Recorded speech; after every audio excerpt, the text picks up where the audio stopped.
नमस्कार, मी दत्तप्रसाद वाकळे, राहणार कोठी बुद्रुक, तालुका संगमनेर, जिल्हा अहमदनगर। मी 8 सप्टेंबर 2024 रोजी बारडोक या वाहनाची लागवड केली होती वांग्याची।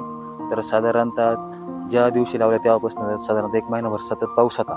तर त्याच्यानंतर जी फुल ड्रॉपिंग वगैरे जरा जाणवायला लागली, म्हणजे साधारणतः 31व्या दिवशी मला ती फुलकळी निघाली, पण फुलकळी पावसामुळे ही ड्रॉपिंगला जाणवायला लागली। त्याच्यानंतर मी यापूर्वी झेंडू पिकासाठी साधारणतः आहे ना मी क्युकॉन हे प्रोडक्ट वापरलेलं होतं।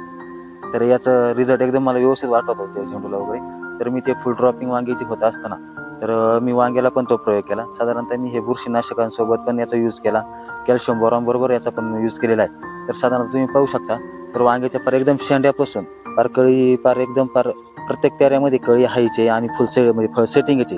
तरी साधारणतः आता आपल्या झाडाला आतापर्यंत 20 ते 25 म्हणजे फळ सेटिंग पण आहे आणि 20-25 फुलं पण सेटिंग आहेत। तरी आता साधारणतः आपल्या दिवाळीला बाग चालू होऊन तर आता आजच्या तारखेपर्यंत आपले 8,500 टन माल गेले, म्हणजे 8.5 टन माल गेलेला आहे आपला। तर मी शेतकऱ्यांना एवढंच आवाहन करू शकतो, तुम्ही हे क्युकॉन हे प्रोडक्ट जरूर वापरा। याच्यातून खूप सारे फायदे आहेत आणि फुल ड्रॉपिंगचा पण विषय हा म्हणजे एकदम कमी आहे आणि फुलांची संख्या एकदम तुम्हाला पाहिजे त्या प्रमाणापेक्षाही जास्त निघते। तर शेतकऱ्यांनी हे प्रोडक्ट वापरावा, एवढीच एक मी शेतकऱ्यांना विनंती करू शकतो। धन्यवाद।